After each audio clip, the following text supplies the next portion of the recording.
No primeiro dia de sua visita oficial a Israel, Bolsonaro anunciou a abertura de um escritório para a promoção do comércio, investimento, tecnologia e inovação em Jerusalém.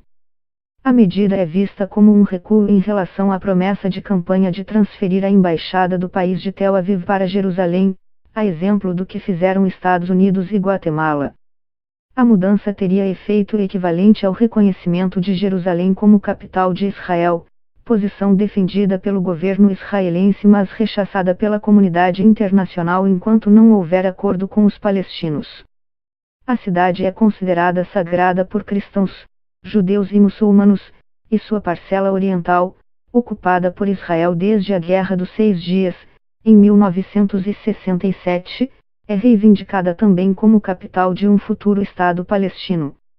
A ONU reconhece a dualidade de Jerusalém e considera a presença de Israel na parte oriental da cidade parte de expressiva maioria árabe da população, como território ocupado. A comunidade evangélica brasileira deseja a mudança da embaixada por motivos religiosos, e não geopolíticos, mas a promessa gerou um embaraço diplomático entre o Brasil e países árabes, e o temor de que poderia gerar embargos e sobretaxas a exportações brasileiras. Países árabes e muçulmanos são grandes compradores de produtos agropecuários, sobretudo a carne halal, de frango e bovina, produzida conforme os preceitos islâmicos. Também são vendidos a países árabes açúcar e milho. Malafaia, entretanto, defende a mudança, e argumenta que o Brasil é independente e soberano para apoiar a escolha de Israel e fixar sua embaixada em Jerusalém.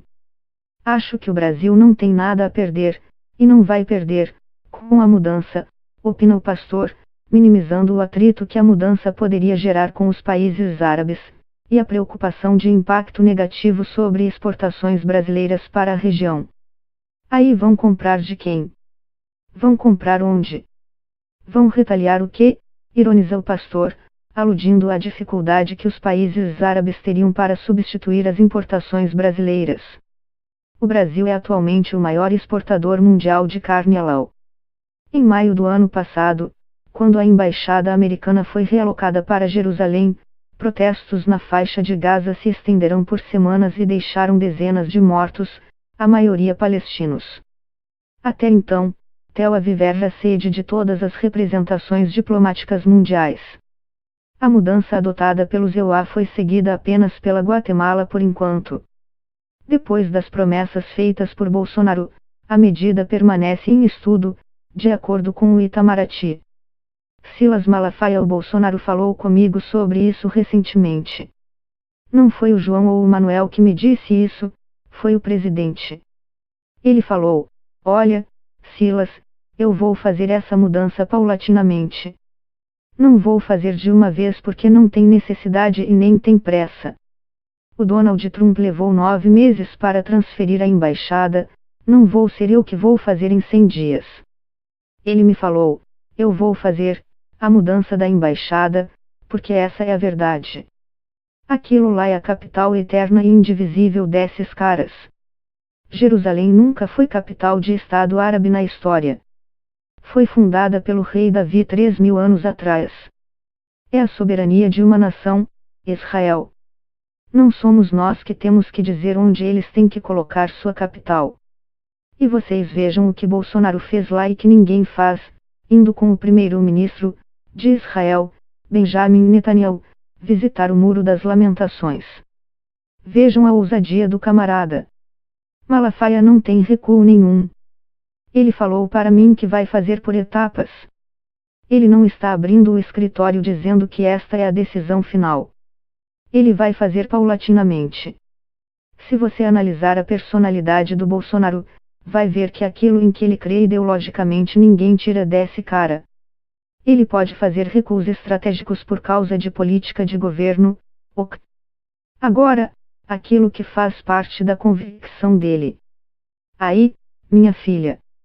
Pode escrever aí que o pastor Silas está fazendo uma aposta. Quem disser que Bolsonaro está arregando ou dando um passo atrás abrindo esse escritório vai passar vergonha no futuro. Malafaia. Mas aí vão comprar de quem? Vão comprar onde? Vão retaliar o quê? Para mim, isso tudo é papo. Isso tudo faz parte do jogo político. O Brasil é independente e soberano. Não vamos ser subservientes. Não é o Brasil nem ninguém de fora que define a capital de um Estado soberano. Israel é uma nação soberana e tem direito de escolher sua capital. Acho que o Bolsonaro reconhecer isso não é mais do que reconhecer aquilo a que o país tem direito. Acho que o Brasil não tem nada a perder, e não vai perder, se mudasse a capital para Jerusalém. Não estou nem falando de um viés espiritual sobre Israel, que é a nossa crença, e sim na soberania de um Estado escolher sua capital. E na soberania de uma nação, o Brasil, de escolher se reconhece ou não. Quem é que obedece a toda a resolução da ONU? Quem diz amém para tudo que a ONU fala? Eu não conheço. Para fazer isso, mudar a capital, tem que ter peito, tem que ser audacioso. O Bolsonaro vai ter que ser macho para fazer. Eu acho que ele é. Não estou falando de masculinidade. Estou falando de ser corajoso. O que marca uma liderança é a coragem. Malafaia é importante que aconteça. Senão ele vai entrar naquela de outros governantes, que prometem coisas e não fazem. Não fomos nós que exigimos. Foi ele que prometeu fazer isso. Se for para voltar atrás é melhor não prometer, não é? Porque fazer promessa se não vai cumprir. Eu acho que vai ficar chato para ele se ele não cumprir. Os evangélicos tiveram um peso forte em sua eleição. É uma comunidade para ele pensar direitinho. Malafaia é importante para nós porque é uma promessa que está na Bíblia. Está lá no livro de Gênesis, quando o Senhor diz para Abraão, que é o pai de Israel, abençoarei os que te abençoarem, amaldiçoarei os que te amaldiçoarem. Cremos que quando uma nação abençoa Israel, ela é abençoada. Cremos nisso por princípio de fé. Cremos que uma posição de Bolsonaro a favor de Israel vai abençoar a nossa nação e o seu governo. Isso é um princípio para o mundo evangélico, para o mundo cristão, para quem obedece à Bíblia. Malafaia não. Isso não foi exigência da comunidade evangélica. O Bolsonaro disse espontaneamente que reconhecia Jerusalém como capital, e nós da comunidade evangélica aplaudimos, porque temos uma visão espiritual sobre Israel. Nenhum líder evangélico condicionou isso ao apoio. Não conheço uma liderança evangélica que botou a faca no pescoço desse cara, o Bolsonaro, para dizer que, se ele não fizesse isso, não teria o nosso apoio.